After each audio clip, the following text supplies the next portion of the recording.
Latar belakang. Jadi, penyakit gigi dan mulut berdampak serius bagi kesehatan secara umum, sebab gigi dan mulut merupakan tempat masuknya kuman dan bakteri, sehingga kemungkinan besar dapat mengganggu kesehatan organ tubuh yang lainnya. Penyakit yang terjadi dalam rongga mulut, khususnya mukosa mulut, dapat muncul dengan atau tanpa keluhan dalam bentuk kelainan jinak maupun ganas. Jika penyakit jaringan lunak rongga mulut tidak muncul dengan rasa sakit, biasanya pasien enggan untuk berobat. Lesi yang muncul tanpa keluhan mungkin saja merupakan tanda awal dari suatu keganasan atau tanda awal dari penyakit sistemik yang berbahaya, sehingga seringkali pasien dengan lesi tersebut baru akan datang ke klinik penyakit mulut dalam keadaan sakit berat atau stadium termal. Keadaan ini akan memperburuk prognosis penyakitnya karena mulut yang sakit akan terganggu fungsinya, sehingga konsumsi makanan akan menurun sehingga mengakibatkan defisiensi nutrisi. Penyakit sistemik yang menyertai kasus-kasus tersebut sering berkaitan dengan kemungkinan berkembangnya penyakit di dalam mulut. Dengan demikian, melalui diagnosis dini secara pengelolaan yang komprehensif dengan pendekatan multidisiplin dapat membantu mengatasi kondisi atau penyakit sistemik serta penyakit mulut.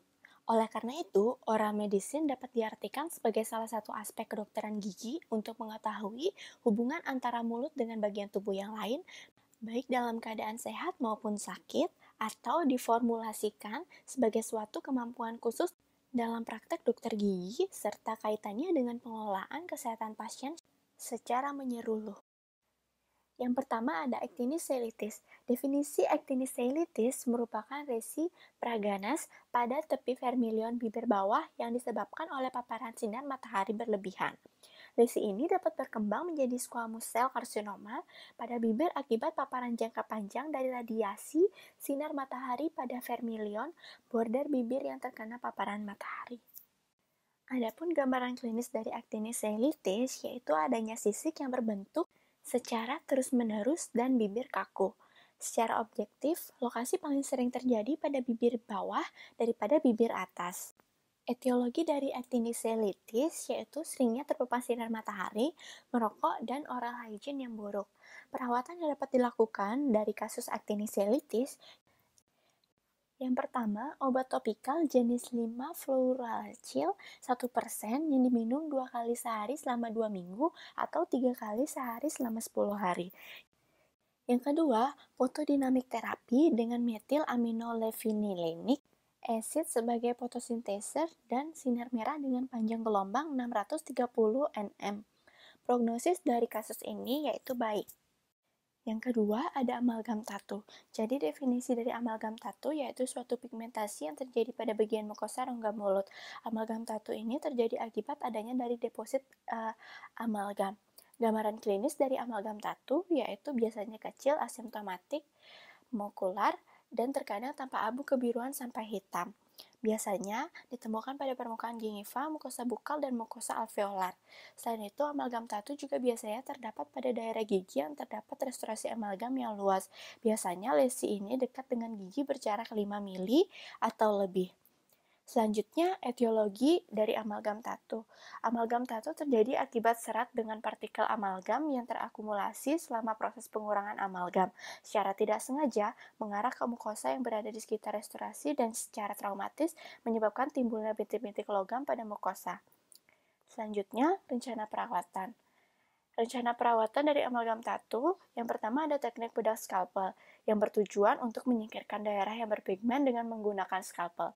Yang kedua, teknik abrasi dengan bur high speed, bertujuan untuk deepitalisasi area gingiva yang berpigmentasi lebih dengan menggunakan anestesi lokal. Prosedur ini dilakukan dengan handpiece high speed dan bur bulat diamond dengan permukaan yang halus dan menggunakan irigasi secara terus-menerus. Yang ketiga ada teknik electrosurgery. Dengan cara depigmentasi gingiva menggunakan elektroda berbentuk loop, keuntungannya electrosurgery adalah pembentukan kembali kontur gingiva yang baik dan pendarahan dapat terkontrol, sedangkan kekurangannya adalah teknik ini dapat dilakukan pada pasien yang menggunakan alat pacu jantung, pengerjaan menghasilkan bau yang tidak sedap, dan dapat membentuk jelas terbakar pada sementum bila alat menyentuh akar gigi. Yang terakhir ada teknik laser dengan neodymium. Jadi teknik perawatan dengan laser memiliki keuntungan yaitu merupakan teknik yang efektif dan efisien. Perdarahan yang dihasilkan sedikit akibat hemostasis yang baik, adanya efek bakteriosit, dan berkurangnya rasa sakit karena hanya diperlukan penyembuhan minimal dari luka. Berikutnya ada pemeriksaan penunjang, yaitu yang pertama ada pemeriksaan histopatologis, yang kedua ada pemeriksaan radiografis. Yang ketiga ada angioneurotic oedema, yang biasa disebut angioedema. Adalah pembekakan oedematous diffus pada kulit, mukosa, dan jaringan ikat submukosa. Hal ini dapat menyebabkan kematian apabila sudah melibatkan saluran pencernaan atau pernafasan. Adapun juga gambar klinis dari angioedema tersebut adalah pembekakan oedematous lunak, non-tender, diffus dengan onset relatif cepat, mungkin soliter atau multiple. Sering melibatkan wajah di sekitar bibir, dagu, mata, lidah, faring, dan laring. Kadang tangan, lengan, kaki, alat kelamin, dan juga bokong juga terlibat. Gejala muncul dengan cepat, gatal, atau ada sensasi berduri, kadang muncul sebelum adanya pembekakan uretrakia. Jadi, alergi tipe 1 yang berat dapat menyebabkan angioedema. Hal ini berkaitan dengan degranulasi sel mas yang menyebabkan pelepasan histamin pada perubahan klinis yang khas. Reaksi hipersensitivitas yang dimediasi IgE yang disebabkan oleh antigen berupa obat-obatan, makanan, tanaman, debu, kosmetik, sengatan serangga, dan inhalan yang menghasilkan degranulasi sel mas sehingga terjadi pelepasan histamin dan mediator lain. Degranulasi sel mas bahkan dapat dihasilkan dari rangsangan fisik seperti panas, dingin, olahraga, stres emosional, paparan matahari, dan getaran yang signifikan. Adapun perawatan yang dapat dilakukan pada kasus ini yaitu terapi angioedema karena alergi biasa terdiri dari terapi antihistamin oral. Jika serangan tidak terkontrol atau jika laring ikut terlibat, maka epinefrin intramuskular harus diberikan. Jika epinefrin tidak menghentikan serangan, maka kortikosteroid intravena dan antihistamin harus diberikan. Yang keempat, ada angular cheilitis. Jadi, definisi dari angular cheilitis merupakan lesi mulut yang ditandai dengan adanya fisura, kemerahan pada sudut mulut, disertai rasa sakit, garing, rasa terbakar, dan terkadang disertai rasa gatal. Gambaran klinis dari angular cheilitis yaitu mempunyai gejala berupa rasa sakit, gatal, garing, sensasi terbakar, dan mudah berdarah yang dikarenakan oleh gerakan mulut seperti tertawa maupun bicara. Pada kasus yang lebih parah, terutama pada pemakaian gigi tiruan, lesi bisa meluas melewati garis bibir ke kulit disertai bagian yang berfisur dengan bentuk linear. Etiologi dari angular cheilitis yaitu kandidiasis, trauma, gigi tiruan, dan status gizi anak. Terapi dari kasus ini yaitu tergantung pada etiologinya. Angular cheilitis dapat disebabkan oleh defisiensi vitamin B. Perawatannya dengan memberikan suplemen vitamin B kompleks atau multivitamin yang mengandung vitamin B. Selain itu, penyebab dari kandidiasis dan gigi tiruan yaitu dapat diberikan antimikroba. Sebagian infeksi yang terjadi dapat sembuh dengan sendiri tanpa memerlukan antimikroba. Maka, sistem pertahanan tubuh yang perlu dipertahankan atau ditingkatkan dengan pemberian vitamin tambahan atau multivitamin. Ada pula pemeriksaan penunjang yang dapat dilakukan, yaitu yang pertama, ada pemeriksaan swab untuk mengetahui jenis mikroba apa yang menginfeksi. Yang kedua, ada sampel darah. Jadi, untuk mengetahui glukosa darah puasa, folat, zat besi, seng ribovalin, niacin, dan vitamin B12. Gunanya untuk ada tidaknya defisiensi nutrisi. Yang kelima, ada ankyloglosia. Ankyloglosia biasanya disebut juga dengan tangti, merupakan kelainan kongenital dengan tanda klinis frenulum lingualis rendah yang dapat mempengaruhi terbatasnya pergerakan lidah, kesulitan bicara dan menelan, menyusui, serta sulit menjaga kebersihan rongga mulut. Ankyloglosia menurut Kotklow dapat diklasifikasikan ke dalam 4 kelas berdasarkan jarak insersi frenulum lingual ke ujung lidah. Yang pertama, kelas 1 dalam kategori ringan 12-16 mm, kelas 2 yaitu sedang 8-11 mm, kelas 3 parah 3-7 mm, kelas 4 lengkap kurang dari 3 mm. Ada juga gambaran klinis dari ankyloglosia yaitu frenulum lingualis rendah.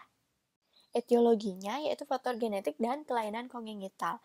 Jadi ankyloglosia dapat mempengaruhi cara bicara, terutama sulit untuk mengucapkan huruf T, D, L, T, TH, dan S. Mastikasi, menyusui untuk bayi, kebersihan mulut, dan lingkungan sosial. Untuk perawatannya yaitu frenektomi. Frenektomi merupakan salah satu prosedur bedah preprostetik. Tujuan frenektomi adalah untuk kepentingan estetik, membantu memelihara dan memperbaiki oral hygiene, menurunkan resiko kerusakan jaringan periodontal, menghindari relapse pasca perawatan orto. Indikasi dilakukan frenektomi adalah perlekatan frenulum yang tinggi yang memperparah inflamasi gingiva dan pocket, diastema sentral, resesi gingiva, dan gangguan pada pemeliharaan oral hygiene, mengganggu adaptasi dan stabilitas dari gigi tiruan. Kontraindikasi untuk dilakukan frenektomi adalah pasien dengan riwayat penyakit sistemik seperti diabetes mellitus dan hemofilia serta faktor psikologis pasien yang tidak baik. Prognosa dari kasus ini yaitu baik. Yang keenam ada Bell palsy, di mana definisi dari Bell palsy adalah kelumpuhan saraf facialis perifer akibat proses non-suppuratif, non-neoplasmatik, non-degeneratif, dan akibat oedema di bagian saraf facialis foramen stylomastoideus atau sedikit proksimal dari foramen tersebut, yang mulainya akut dan sampai sembuh sendiri tanpa pengobatan. Bell palsy biasanya terjadi secara mendadak. Gejala awalnya yang ringan seperti kesemutan di sekitar bibir atau mata, kering biasanya cepat menjadi berat dalam waktu 48 jam atau kurang. Jadi gambaran klinis dari Bell palsy yaitu salah satu sisi wajah berbentuk asimetris. Selanjutnya ada etiologi dari Bell palsy, yaitu yang pertama idiopatik, disebabkan faktor yang diduga berperan menyebabkan Bell palsy antara lain sesudah berpergian jauh dengan kendaraan, tidur di tempat terbuka, tidur di lantai, hipertensi, stres, hiperkolesterolemi, diabetes mellitus, penyakit vaskuler, gangguan imunologik, dan faktor genetik. Yang kedua ada congenital, yaitu sindrom Moebius, pasca lahiran atau fraktur tengkorak, dan perdarahan intrakranial. Yang ketujuh ada bifidang. Jadi definisi dari bifidang yaitu lidah dengan alur atau terbelah memujur sepanjang ujung lidah. Bifidang adalah sebuah kondisi yang mana lidah terbelah akibat penggabungan bagian sisi kanan dan kiri yang tidak sempurna. Jadi gambaran klinis dari bifidang yaitu alur yang dalam pada garis tengah permukaan dorsum lidah. Etiologi dari bifidang yaitu hasil dari penggabungan distal tongue buds yang tidak sempurna. Perawatan dari bifidang yaitu melakukan pembersihan celah secara teratur dan koreksi lidah dengan cara merekonstruksi lidah. Untuk pemeriksaan penunjang pada kasus bifidang yaitu prenatal sonografi. Kadang-kadang dipakai untuk mendeterminasi apakah terjadi sebuah cleft pada bayi sebelum lahir. Bila clefting tidak bisa terdeteksi dengan ultrasound sebelum bayi lahir, maka bisa dilakukan pemeriksaan pada rongga mulut pada bayi yang sudah lahir untuk memastikan. Jadi yang ke-8 ada burning mouth syndrome. Jadi definisi dari burning mouth syndrome merupakan kondisi rasa sakit dalam mulut yang biasanya disertai dengan rasa terbakar atau panas pada lidah, bibir, mukosa, dan tanpa adanya kelainan patologik. Jadi gambaran klinis pada burning mouth syndrome, pada umumnya secara spesifik, gambaran klinis burning mouth syndrome adalah rasa sakit, dysgeusia, dan serostomia, dan tidak ada perubahan mukosa rongga mulut walaupun daerah tersebut menimbulkan rasa sakit. Adapun etiologi dari burning mouth syndrome ada 3, faktor lokal, faktor sistemik, dan faktor psikogenik. Yang pertama, faktor lokal disebabkan oleh kandidiasis dan oral parafunctional habit. Yang kedua, faktor sistemik disebabkan nocturia, diabetes mellitus, dan perubahan hormonal pada saat menopause. Yang ketiga, ada faktor psikogenik, yaitu disebabkan oleh depresi, kecemasan, dan emosional. Selanjutnya ada perawatan dari burning mouth syndrome, yaitu burning mouth syndrome primer memerlukan penanganan rasa sakit yang tepat, sedangkan burning mouth syndrome sekunder dengan eliminasi semua faktor lokal dan faktor sistemik. Jadi yang ke-9 ada seolosis. Jadi definisi dari seolosis ini keadaan di mana terdapat fisura dan penyisikan permukaan bibir dan sudut-sudut mulut yang diakibatkan oleh defisiensi riboflavin. Keadaan bibir mudah terpengaruh dengan gangguan metabolik, iritasi lokal atau keduanya. Perubahan inflamasi pada mukosa bibir adalah tanda kekurangan satu atau lebih zat gizi berikut yaitu riboflavin, niacin, asam folat, protein, vitamin B12, dan zat besi. Gambaran klinis dari selosis yaitu bibir yang cenderung kering dan mengelupas serta familion bordernya tidak jelas. Untuk etiologinya itu disebabkan defisiensi riboflavin. Jadi, terjadinya seliosis ditemukan pada keadaan defisiensi riboflavin B2 atau B6. Perawatan dasarnya adalah dengan meningkatkan konsumsi makanan yang mengandung zat besi. Selain itu, dehidrasi juga dapat menyebabkan bibir retak dan pecah-pecah. Oleh sebab itu, penggunaan vaselin, Protum jelly, atau pelembab bibir dapat membantu untuk menjaga kelembapan bibir. Defisiensi vitamin B6 dapat menurunkan respons sel darah putih dan menyebabkan penyusutan timus kelenjar yang memproduksinya. Kekurangan vitamin B6 terjadi karena penyerapan yang buruk dalam saluran pencernaan atau pemakaian obat-obat yang menguras cadangan vitamin B6 dalam tubuh, misalnya isoniazid, hidralazim, dan penisilamin. Kekurangan vitamin ini juga terjadi pada penyakit keturunan yang menghambat metabolisme vitamin B6. Perawatan yang dapat dilakukan pada kasus ini dapat dilakukan konsumsi suplemen vitamin B2. Kita dapat memperoleh vitamin ini dari kacang-kacangan, beras tumbuk, sayuran yang berwarna hijau, ikan, daging, unggas, susu, dan produk olahannya. Selain itu juga dapat mengkonsumsi vitamin C 50 mg 3 kali 1 atau pemberian Vitnerzi dan penggunaan Vaseline Cream 2,5 gram 3 kali 1. Jadi yang ke-10 ada chemical burn. Jadi definisi dari chemical burn ini merupakan suatu keadaan di mana jaringan mulut bersentuhan dengan sejumlah besar bahan kimia dan obat-obatan yang bersifat kaustik, sehingga menyebabkan kerusakan yang signifikan secara klinis pada mukosa oral. Chemical burn seringkali ditemukan pada pasien yang menggunakan analgesik seperti aspirin atau acetaminophen dengan meletakkannya pada mukosa yang berdekatan dengan gigi yang sakit. Selain itu, chemical burn juga dapat terjadi pada pengguna obat-obat tetes untuk sakit gigi yang mengandung kreosot, gulakol, atau derivat fenol. Pengguna obat kumur yang berlebihan larutan etil alkohol 70%. Jadi ada pula gambaran klinis dari penyakit tersebut, yaitu membran berwarna putih yang terasa sakit dan juga eritema. Etiologi dari penyakit ini yaitu bahan kimia korosif. Jadi untuk perawatannya dilakukan eliminasi faktor penyebab dan terapi simptomatik lokal, itu obat kumur natrium bikarbonat. Untuk prognosa dari kasus ini yaitu baik. Kotetang merupakan lesi pada lidah yang paling banyak ditemui pada lansia, yaitu kondisi klinis yang terjadi pada bagian permukaan lidah yang ditutupi oleh suatu selaput pseudomembran yang terjadi akibat penumpukan debris atau sisa makanan, sel-sel keratin yang tidak terdeskomasi, dan dapat ditemukan adanya mikroorganisme seperti bakteri maupun jamur. Kondisi kotetang sering menyebabkan pasien datang ke dokter gigi atau puskesmas dengan keluhan utama yaitu bau mulut. Faktor utama atau etiologi yang mempengaruhi kondisi ini adalah kebersihan mulut yang buruk, merokok, terdapat gigi tiruan, status periodontal, serta adanya jamur. Kotetang adalah satu keadaan di mana permukaan lidah terlihat berwarna putih atau warna lain yang merupakan tumpukan dari debris, sisa-sisa makanan, dan mikroorganisme yang terdapat pada permukaan dorsal lidah.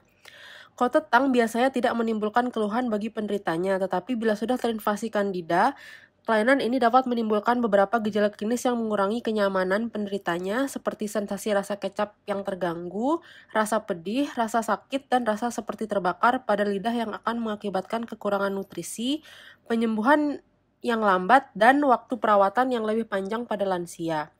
Hal ini dapat dicegah ataupun dihilangkan dengan memakai obat kumur dan tindakan pembersihan lidah dengan baik.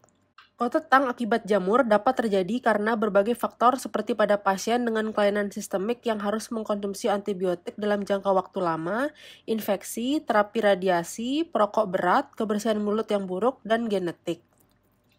Rencana perawatan kotetang yaitu dengan menyikat lidah. Pembersihan lidah telah digunakan sejak zaman dahulu dan masih digunakan oleh penduduk asli Afrika, Arab, India, dan Amerika Selatan.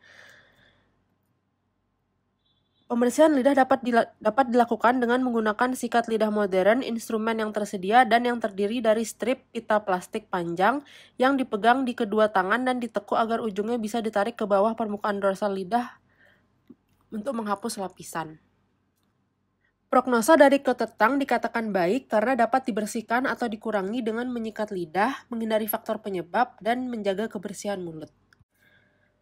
Clinity tongue merupakan lesi variasi normal dengan karakteristik berupa lekukan-lekukan menyerupai gigi geligi yang dibatasi tepi putih yang meninggi pada lateral lidah. Clinity tongue dapat terjadi secara unilateral maupun bilateral. Hal tersebut dikarenakan kebiasaan menekan lidah secara berlebihan melawan gigi atau keadaan malposisi. Penyebab dari clinity tongue ini tergantung pada kondisi yang menyebabkan adanya tekanan abnormal pada lidah seperti pergerakan lidah menekan gigi, menjulurkan lidah, menghisap lidah, ketegangan, atau pembesaran lidah. Pada gigi incisifus serang bawah sering mengalami atrisi dan mempunyai tepi yang sangat tajam yang akan mengakibatkan terjadinya trauma pada lidah.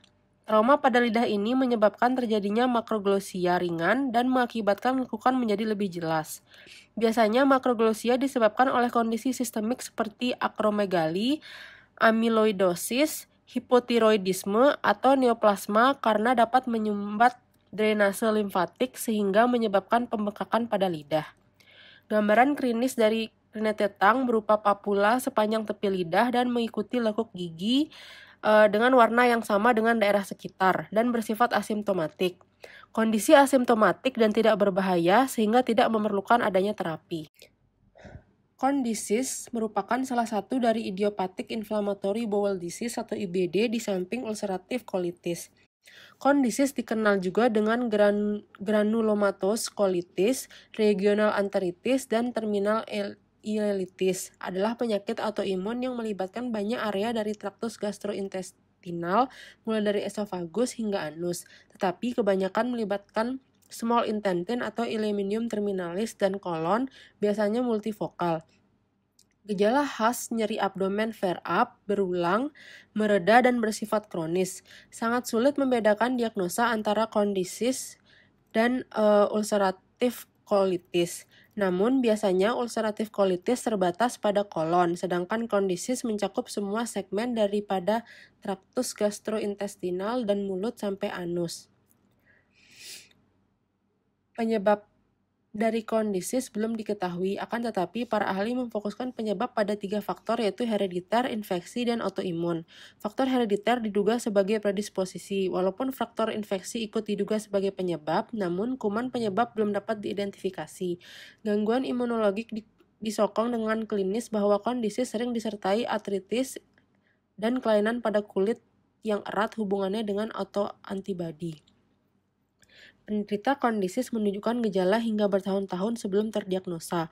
Oleh karena merupakan penyakit gastrointestinal yang jarang dan melibatkan jaringan yang dalam, gejala sulit dibedakan dengan ulcerative colitis. Gambaran klinis condisis umumnya tergantung pada area mana yang terlibat di saluran pencernaan.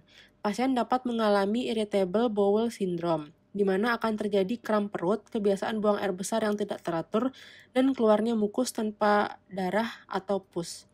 Gejala sistemik yang dapat terjadi adalah demam, berkeringat, merasa lemas, dan nyeri sendi.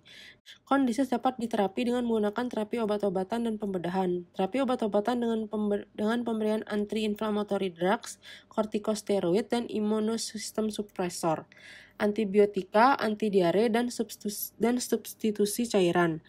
Juga dipertimbangkan pemberian suplementasi makanan terutama pada pasien anak-anak yang biasa mengalami gangguan pada pertumbuhan. Dysgesia, eugeusia, dan hipogesia merupakan kelainan fungsi pengecapan yang sangat jarang terjadi namun biasanya terjadi sebagai kehilangan rasa atau ketidaknormalan rasa di dalam mulut atau rasa yang tidak menyenangkan. Gangguan fungsi pengecapan ini dimulai dari rasa terdistorsi atau dysgesia, kemudian kehilangan kemampuan pengecapan secara parsial yaitu hipogesia, dan kehilangan kemampuan pengecapan secara penuh atau eugeusia. Eugeusia adalah kehilangan kemampuan seseorang untuk mendeteksi rasa seperti rasa manis, asam, asin, pahit, dan rasa yang kurang dikenal seperti rasa umami dan rasa metalik.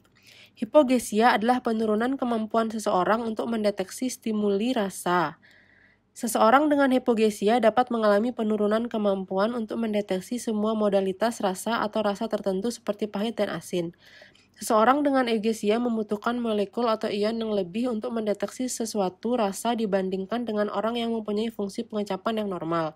Dysgesia adalah kelainan pada persepsi suatu zat pencetus rasa. Pada orang dengan dysgesia, makanan yang biasanya terasa enak dapat terasa kurang menyenangkan atau menginduksi rasa yang berbeda seperti rasa metalik. Kelainan rasa bisa disebabkan oleh apapun yang mengganggu jalur rasa dari mukosa, pengecapan, saraf non-milian, atau saraf kranial ke batang otak dan otak, atau kondisi yang mempengaruhi cara otak menafsirkan rangsangan rasa. Hal tersebut juga disebabkan oleh genetik atau kerusakan syaraf dan hormon, serta usia dan penggunaan obat. Kelainan pengecapan sebenarnya jarang terjadi, namun biasanya terjadi sebagai kehilangan rasa atau ketidaknormalan rasa di dalam mulut, atau bahkan sensasi listrik.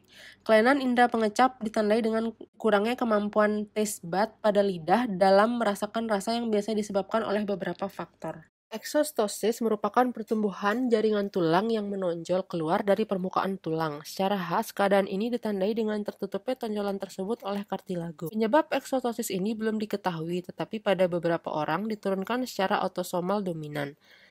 Selain itu, eksostosis ini juga disebabkan oleh peradangan kronik, tekanan yang tetap pada tulang, atau pembentukan tumor. Kelainan jaringan keras ini dapat mempengaruhi pembuatan protesa. Eksostosis tulang tampak sebagai tumor atau pembengkakan yang kaku dengan permukaan mukosa yang normal. Ketika muncul di daerah midline pada palatum durum, maka akan disebut sebagai torus palatinus. Dan ketika muncul di lateral di regio lingual premolar dari mandibula, maka disebut sebagai torus mandibularis, di mana pada wanita insidensinya lebih tinggi.